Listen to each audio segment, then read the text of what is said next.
Hello there, listener. Welcome along to another episode of Brave Stories, brought to you by Brave and Lucky. We are your hosts, Joe and Janelle. Janelle and Joe. It's good to be back. Good to be back. Good to have you here, Janelle. Yes, have you had a good day?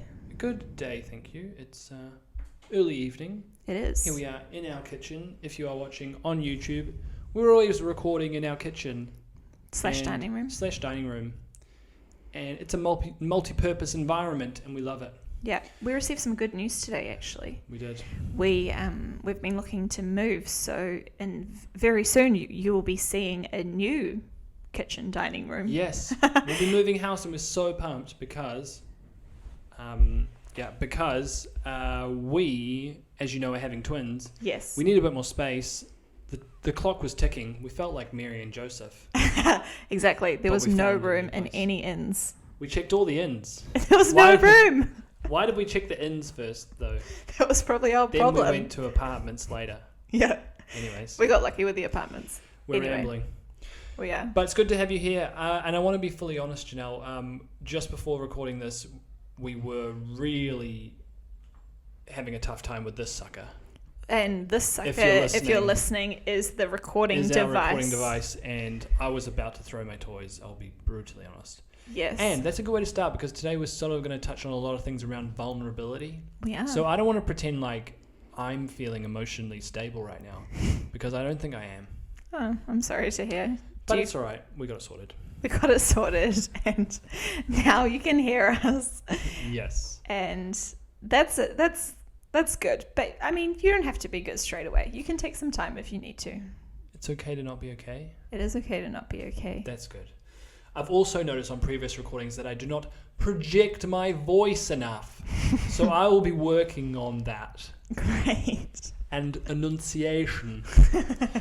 Okay, Janelle, I think the people have probably had enough of us rambling. Yes, they're like, get on with it. Get on with it. What are we going to be talking about today?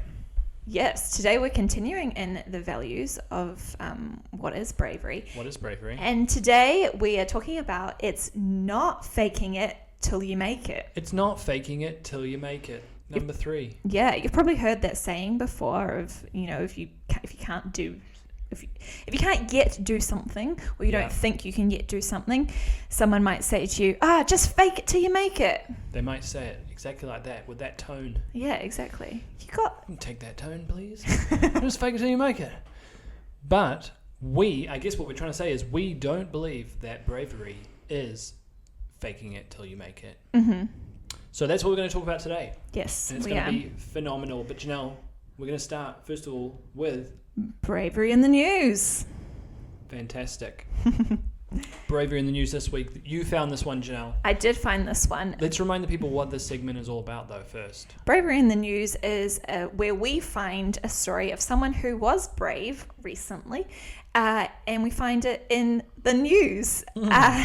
More recently, we have found it on LinkedIn, and today we actually found it on Twitter. So I would like to do a, what's it called, like a clarification, like a preface, like there's a word. Preface,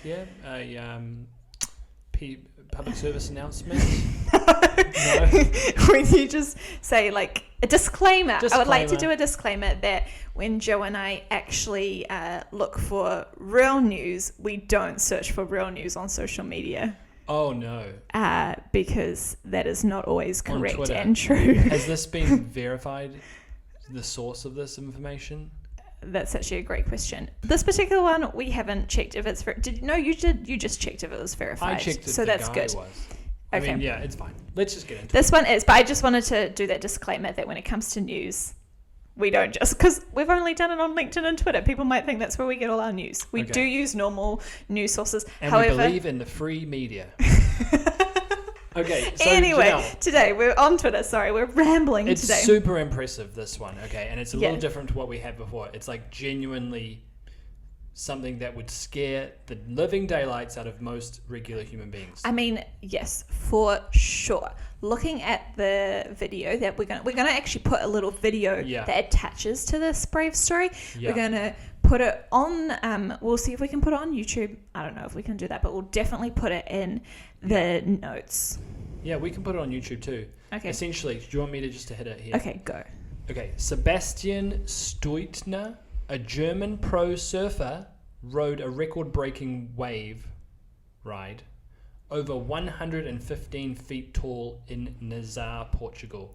And we are watching the video right now, Janelle. Can you describe what we're seeing here right on the screen? It is insanely tall. Like, it looks like a wall. It looks like a wall of water. It looks like a tsunami almost. Coming down a wall. Yeah. And then when the whitewash comes, it is so crazy. So I don't know if you know, but that beach Nazar in Portugal, that it's famous for having some of the biggest waves ever, right? Like I've watched a lot of videos of surfers on this particular riding waves on this beach. It is insane. It has a lighthouse that you can watch from. Maybe you've seen that before.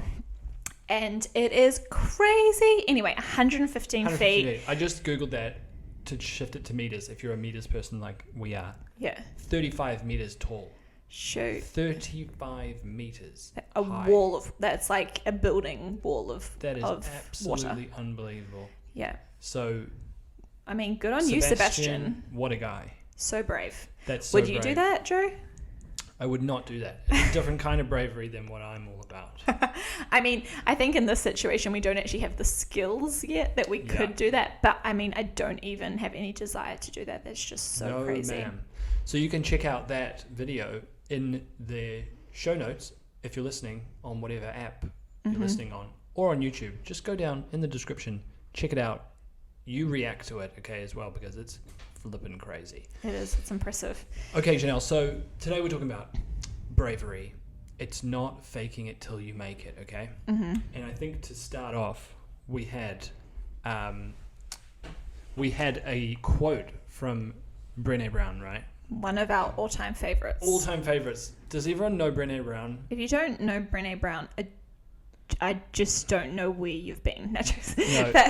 And you're genuinely missing out on something amazing. Brenda Brown, essentially a social worker / researcher. Well, she studies social work. She's psychologist, doctorate in social work and research studies. She has a show on Netflix where she's talking, kind of like a TED Talk thing. Well, she got famous from a TED Talk that she did about the power of vulnerability. Power of vulnerability, okay, that's her thing. It's all about vulnerability. And we really thought to kick off this episode, it was a great way to start because the topic of it's not faking it till you make it.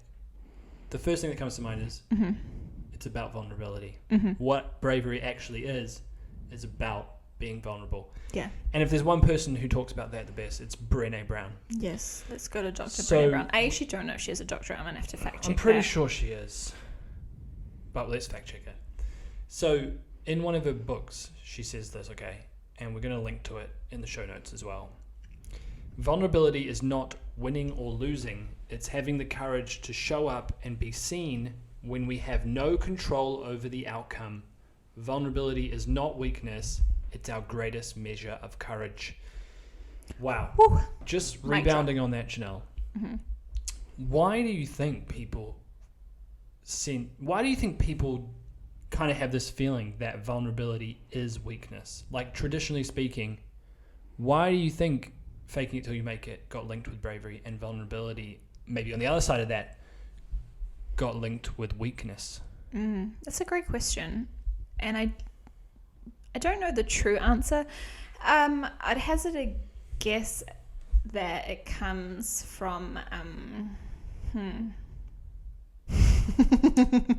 I can jump in on my own question. Wait, no. I should try and answer. Yeah, you're doing great. I just kind of forgot the question. Why is vulnerability thought of as weakness sometimes? I think that vulnerability is scary.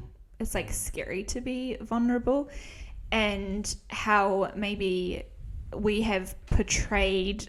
I mean, there's two ways. There's that sense. I think also how we've portrayed bravery for many, many years, whether it's in like Hollywood or in books or things like that, is often it's seen as someone who's like strong and who has the answers, who knows what they're doing, who's a leader, who kind of seems to have their head screwed on, and they're like, this is what it means to be brave. I'm going forward knowing what I'm doing. And that's kind of probably what's in our heads a lot of the time, of like, that's what bravery is.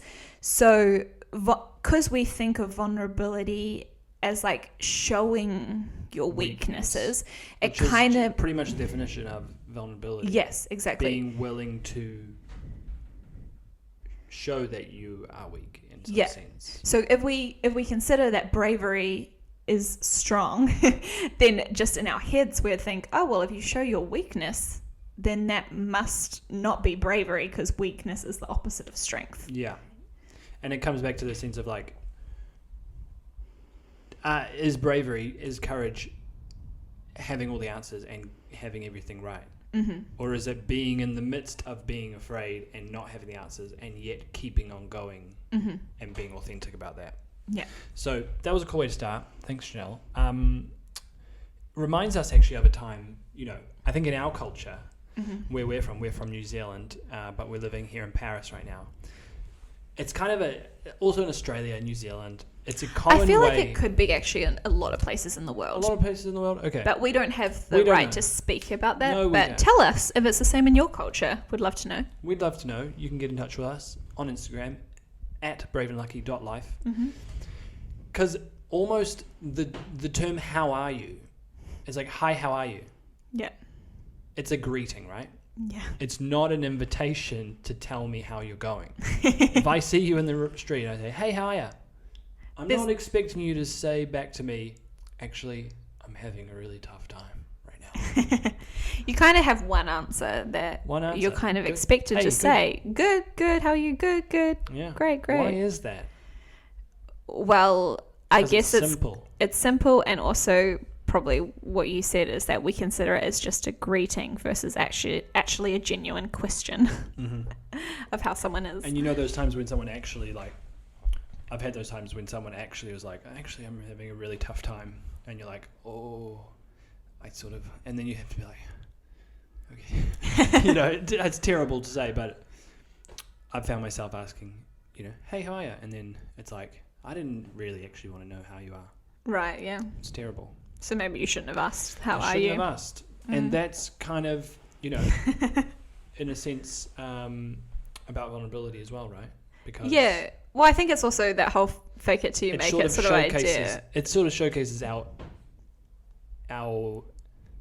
inability to be vulnerable with one another on a surface level a lot of times, because we're not comfortable saying how we are, and we tend to have to say that we're good.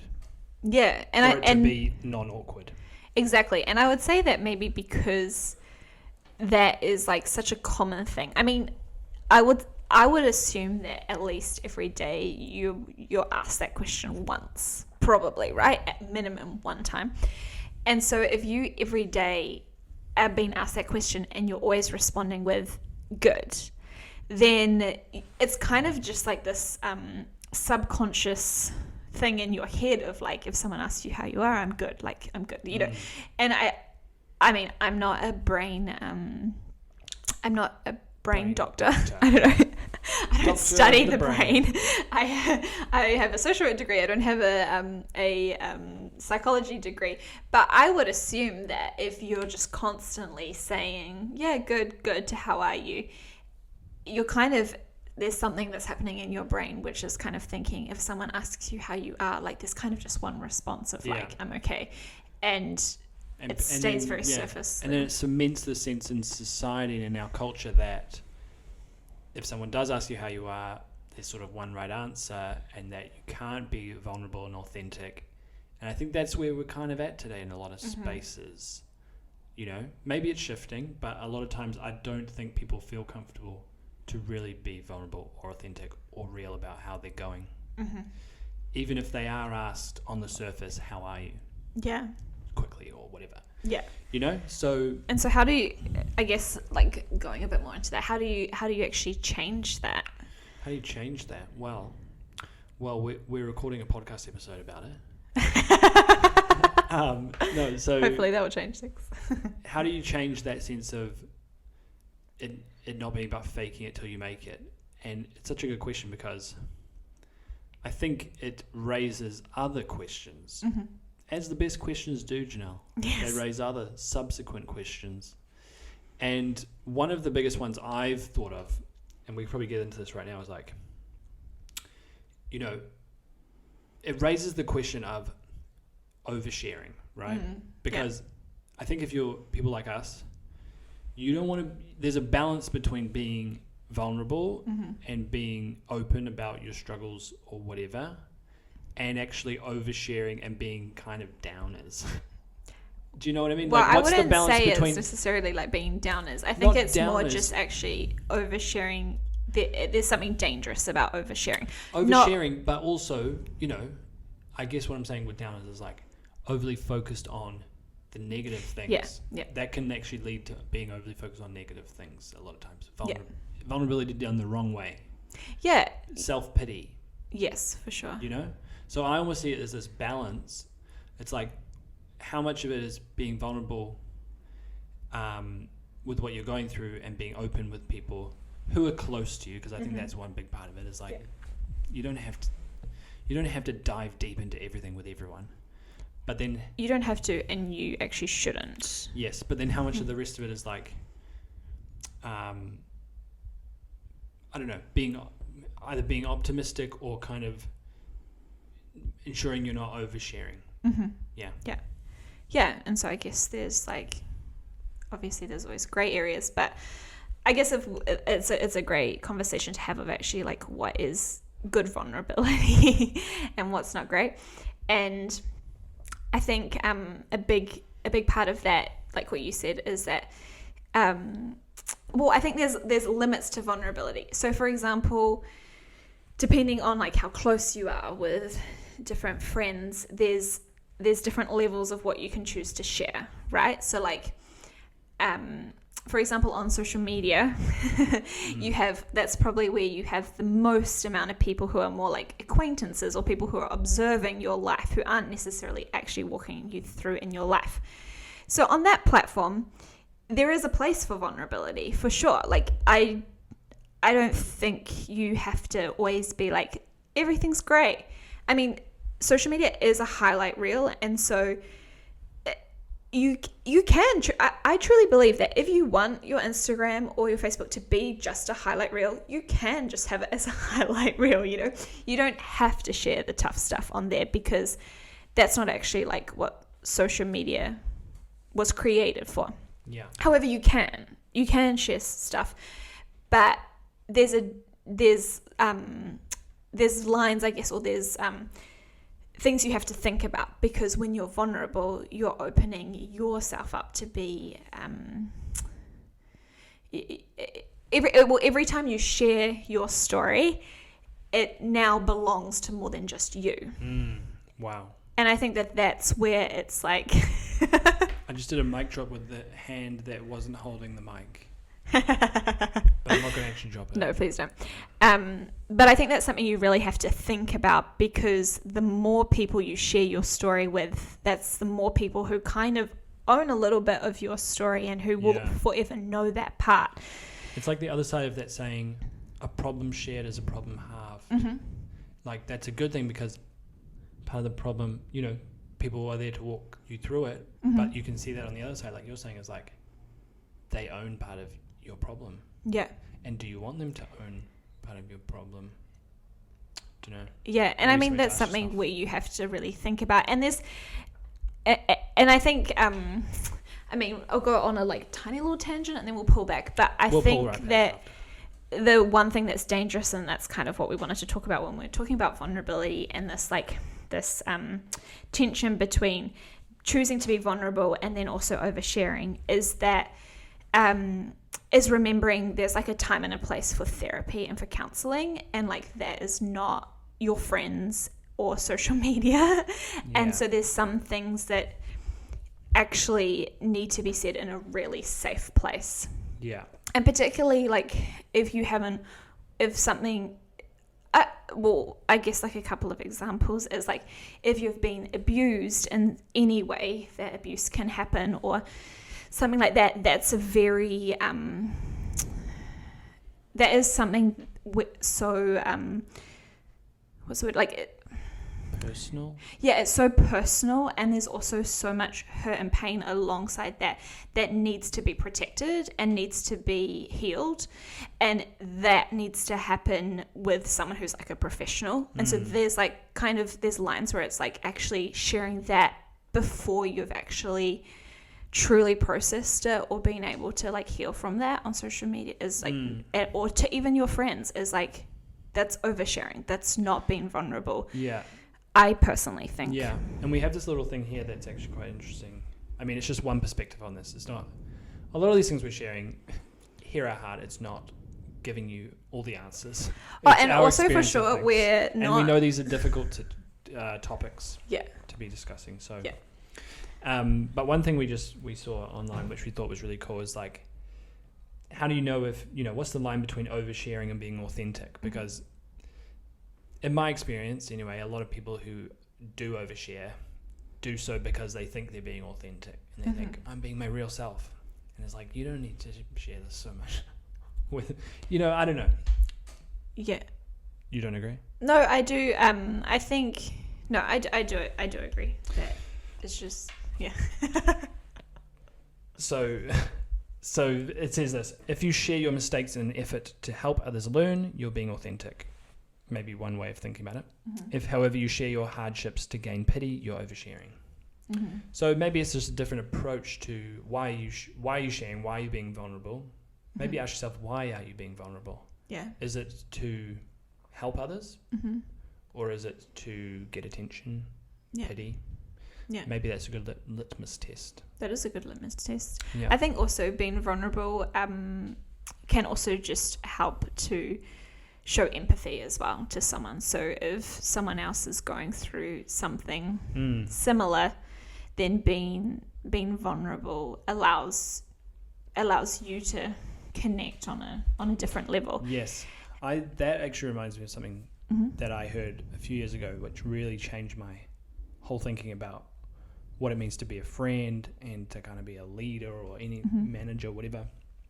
Is like, it was something like this, like, people don't connect with your greatest victory, but with your weakness. Something like that. For sure. Yep. Like, and you think about all the times you made a deep bond with a friend or whatever.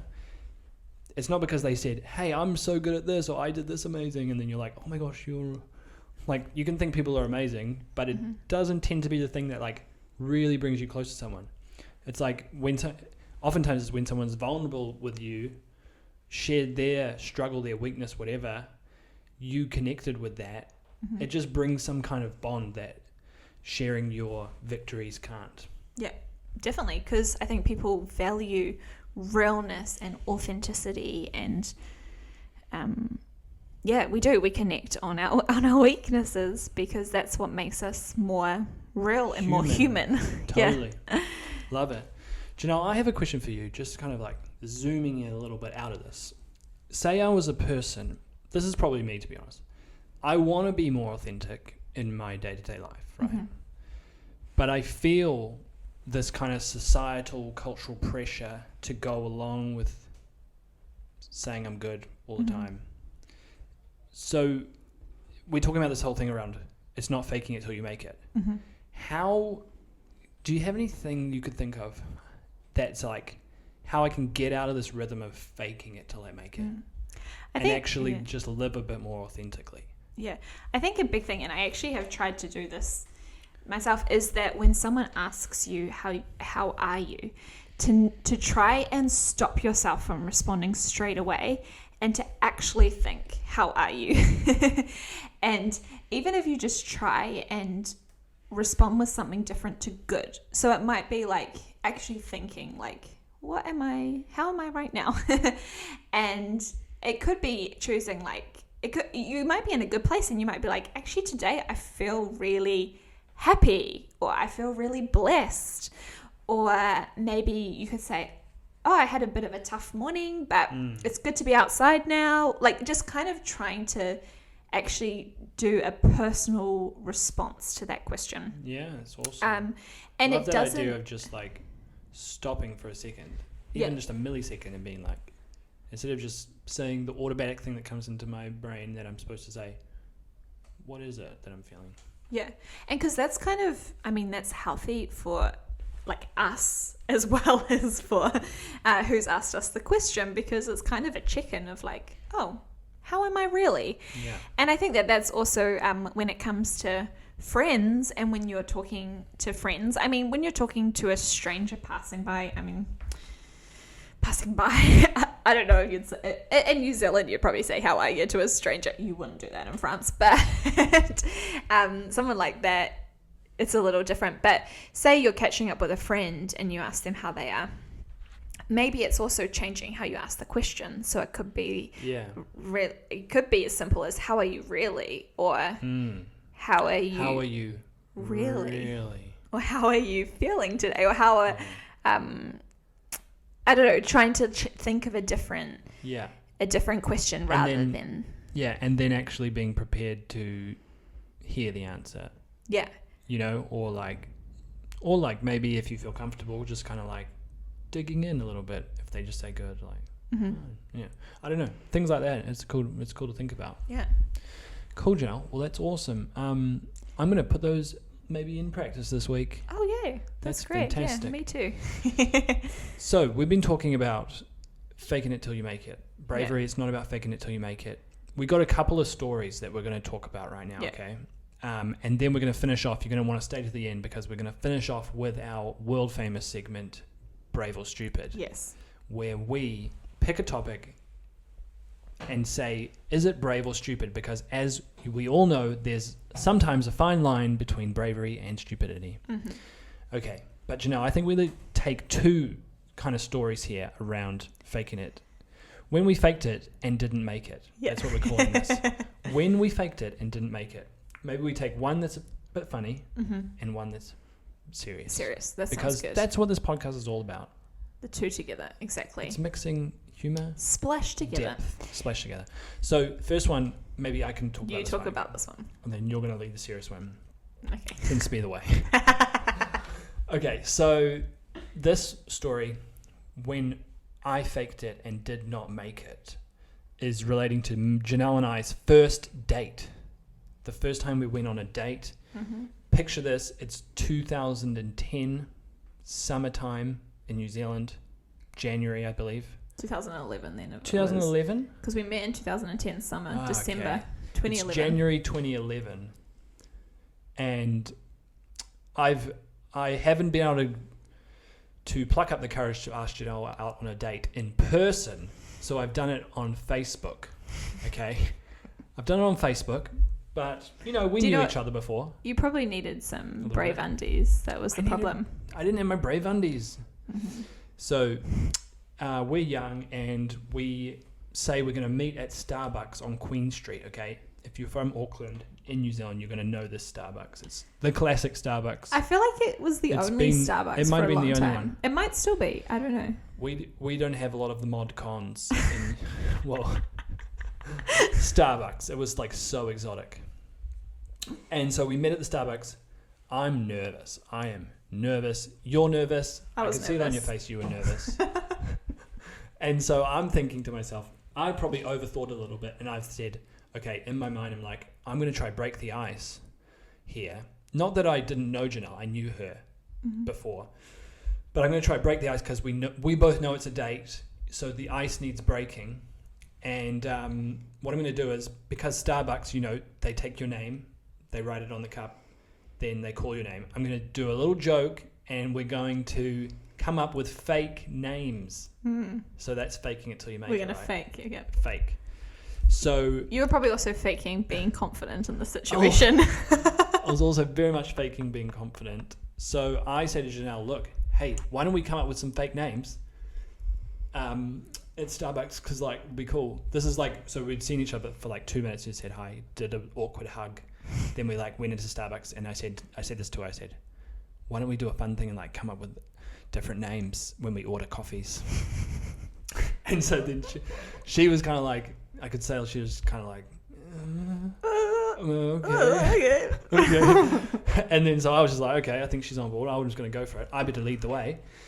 So I go up to this, I order something and they say your name, and I said Stuart. And I said it in a way that was quite like, probably not at that confident. So I was like, Stuart. and then she wrote Stuart on the thing. And then Janelle goes to order, and you just said your name. Did I really? I'm pretty sure you just said Janelle. Okay. I probably like, freaked out in the moment and didn't know what to say. I was like, oh man, that's bad. You tried to fake it, but it didn't make it. Tried to fake it, didn't make it. So then she'd used her proper name. I still had to wait for my coffee, and they said Stuart, and I said, yes, that's me. But by that point, the joke was just dead in the water. And then the rest of the date went pretty good, I guess. Well, I'd say based on the fact that we're right now doing a podcast together and we're married, it's probably got a lot better, yeah. It got a bit better after that. So it started rocky. That was the time I faked it and it didn't make it. Mm-hmm. Yep. Chanel, what about yours? Well, shift to serious. Shift, yeah. Put on the serious music. No, not really. Well, because we said we'd lead by example and being vulnerable, we'll share a more vulnerable story. But yeah, really quickly, I think a time where I tried to fake it and didn't really make it was in a leadership we were in a leadership position at our church. And I think that often that is actually a big thing. When you're a leader, it's very hard to be vulnerable, and often you can feel like you're not allowed to be. Yes, yeah, that's what I was thinking. Like, and it's not necessary. It's not told like no, you can't be vulnerable. It just can feel that way. And so we in episode 2 we talked about our infertility journey. So this is from that journey when we had just began and we had started doing fertility treatment inseminations. There was a season where for 3 months in a row we did the treatment, and for 3 months in a row I actually found out that it didn't work on a Saturday. And on the Sunday we were going to church and we were leading people, and going to church each Sunday, I definitely tried to fake that things were okay. I definitely tried to fake that I still had hope and that that all was well, and and because you almost feel like that's what it is to be brave. Yeah, to keep in some way. Exactly, to keep believing and keeping strong even when you get disappointment. And I don't think that is always true. I definitely don't think it's true if it's not actually how you feel. Yeah. I mean, there's definitely some times when in our journey where we did still feel hope, even though we were disappointed. And in those times, I think it's okay to share that. Yeah. You know, it's not, and that's another thing about vulnerability. It's not like making up vulnerability to like, just to be like, I can't say that everything's good. Like, you're actually allowed to be good as well. Yeah. You know? Even if your circumstances don't look good and someone else would be, I don't know, struggling more. Yeah. You don't have to pretend that you are if you still feel hopeful or whatever. Yeah, you know, definitely. Yeah. And I think that goes back to even what Joe, you were saying before about like always being like negative and stuff like that. It's actually, there is a place for positivity as well. And like, you don't always have to be like, am I really okay? Yeah. You know, like you can still be happy and you can be full of joy and stuff. You can, but then also you can be full of joy and you can still be upset at the same time. You can hold two different emotions in your hands at the same time. And it comes back to the, like, it's just not, what it's not about is pretending. Yeah, exactly. Right? And that's what it comes down to sometimes, is you feel like you have to pretend. Yeah. And what we're saying is bravery is not pretending. Yeah, it's actually checking within about how you're doing and being authentic to yourself first, and then being willing to share that. Anyway, that was a little tangent, but it was a good tangent. It was worth it. So going back to the story. Yeah, sorry. So in this situation, I was not okay. And I put on a brave face doing all the meetings at the start and being all happy, like, yeah, everything's good. At this stage, people didn't know who we were leading, didn't know our journey. It was very early on, and we hadn't chosen to share it yet. So it was a hard situation in that sense as well. But that happens a lot with people where there's things going on and other people don't know what's going on, and they don't need to always know what's going on, but you can still be vulnerable as well. Yeah. There's another tangent we could go down, but there's just too much. But anyway, we'll stick to the story. We can talk to that about that another time. Yeah. The times when, what did you just say? When people don't need to know everything, how do you be vulnerable? Yeah. Yeah, that's a whole nother topic maybe. But it's a good topic because that's the thing. Yes. Anyway, you can still be vulnerable. You don't have to share everything. Anyway, back to the story.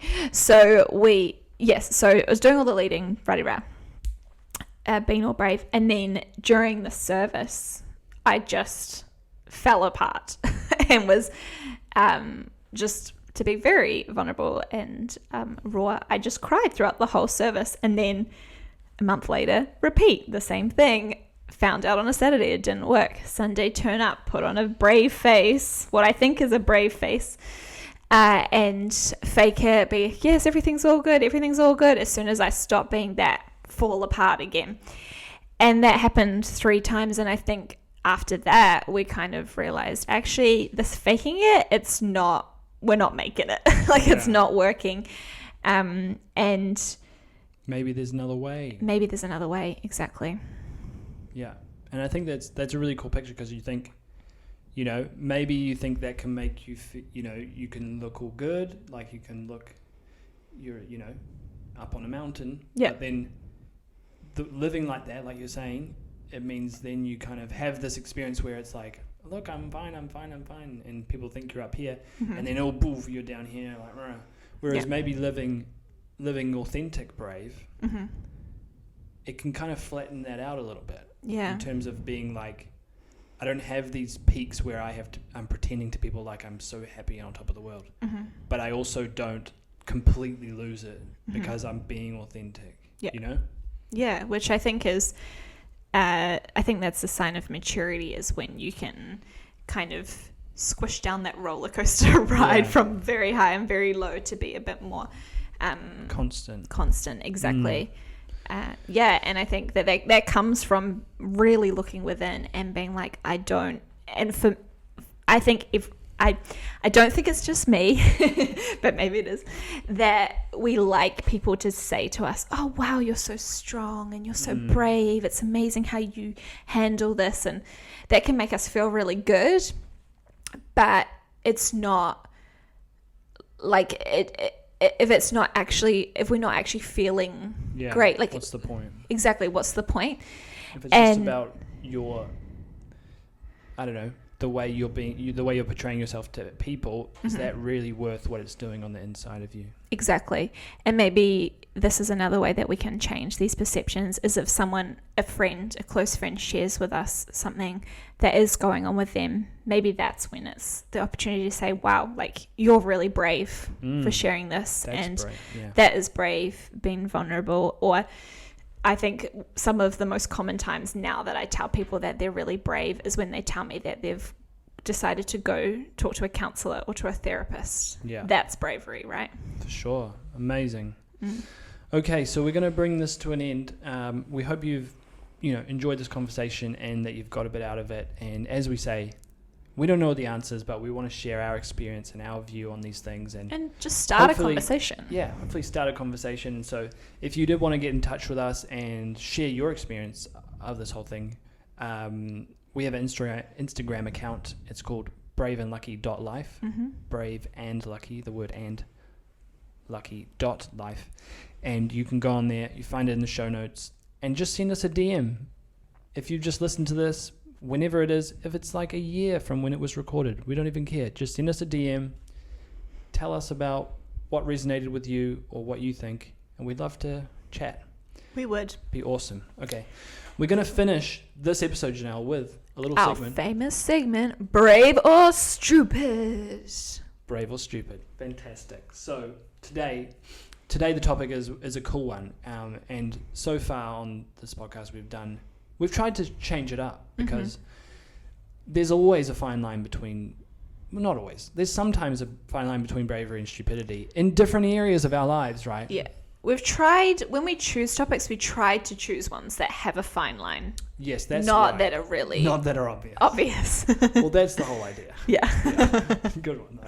Thanks for spelling that out. So, today's one is from the area of relationships and love. We talked about our first date. Yeah, exactly. So what is it? Do you want to say it? Yes. Is it brave or stupid to kiss on a first date, or to go in for a kiss on the first date? To go in for it, yeah, because if you just did it, because if it happens, then the bravery is finished because it's happened. Yeah. Do you know what I mean? Yeah, kind of. So maybe it's go in for it, because that's what's the brave step. That is. The going in for it is the brave step. Going in for it. Mm-hmm.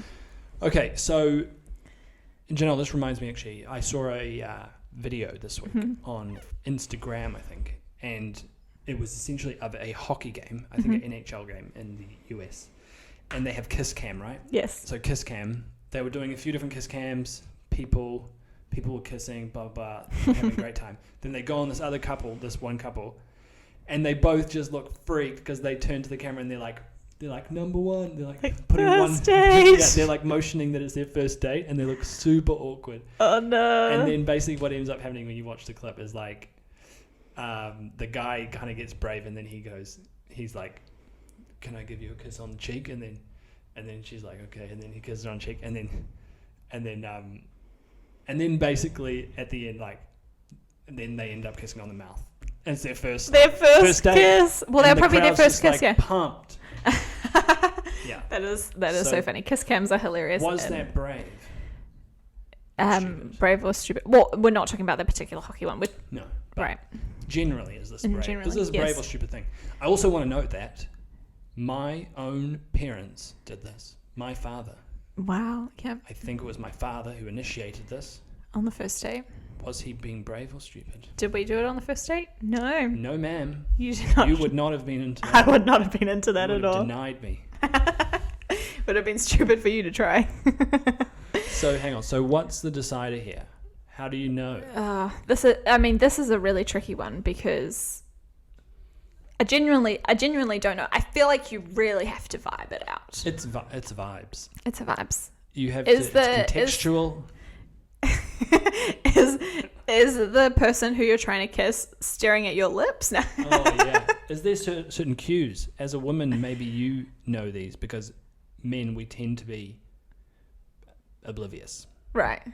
Are there cues here that can be taken in order to denote whether that brave step should be taken? Yeah. I feel like there probably would be, maybe like lingering, like keeping the conversation going, maybe. Yeah. What about this one? Joe was biting his lip, for those who couldn't see that. Yeah. Yeah, maybe. It's probably pretty straightforward. Yeah. I don't know. There'd be, who knows? There's a few. I think. I heard like the hair flip or something. Yeah. I don't know. Look, we're not great about this. When we had our first kiss, we were in a cave. Quite young. We were in a cave, yes. And I think you asked me before if you could kiss me. Yeah. Is that brave? Oh, well, I think it's respectful. It's a bit lame. It's respectful, I guess. Which is nice. Anyway. It wasn't even raining. Dang it, we didn't quite tick off all the rom-com situations, but it was at the beach. It was lovely. To sum this up, is it brave or stupid? It's contextual. It depends. The answer to every question is it depends. We can't do that for every single one. We have to give an answer. Kissing on the first date, brave or stupid? I'd say more often than not, it's stupid. Yeah. Like why? I guess the question is, why are you pushing it to, like, sparks are flying? Okay. But if sparks are flying, you're going to have a second date. Yeah. Are you that impatient? Maybe you are. But why do you need to kiss on the first date? So I would tend towards stupid. Because the payoff. It always comes back to the payoff. The payoff for you, yeah. I think that we are also in in who we are. We're a little bit more conservative. So conservative. No, but like how we date, we were very slow. So for us, we're like, that is crazy One that of you us would. was- Well, me, sorry. That is crazy you'd do that. So for us, maybe it's stupid. But for, I mean, if you're getting the signs, if you're getting the signals, then sure, go for it. Go for it. Then it's brave. Yeah. You're getting the signals. Yeah. What if you've completely misread the signals? Well, then good luck. So there, I hope that gives you an answer. You know, oftentimes questions in life, they're more grey than black and white. For sure. And this is one of them. But we would love to hear what you have to say. We'll do a poll on our Instagram stories. Oh yeah, poll. Yeah, but for you on YouTube, write it in the comments. Tell us what you think. Brave or stupid. And if you have any different ideas of brave or stupid questions you'd like us to discuss, send those through to us as well. We'd love to hear them. I mean, as you have heard, we don't really know Anything. and we're not very good at making decisions. But look, we'll give it a go and we'll try to tell you some stories along the way. Yes, fantastic. Okay, well that's all the time we have for today. This has been quite a good lengthy episode on It's Not About Faking It Till You Make It. Yeah. So go ask someone this week, how are you really? Yeah, fantastic. And join us next week when we are going to be talking about another kind of thing that bravery is. It's a bit rando and it's a bit left field. Yeah, this one is real left field. The next one coming. The next one coming next week. It's called Comfort Breeds Confidence, and you're going to have to join us. You're going to have to subscribe in order to figure out what that's actually about. Because what the heck that means. What does that even mean? Comfort Breeds Confidence. We'll find out next week. Next week. See ya. See you later.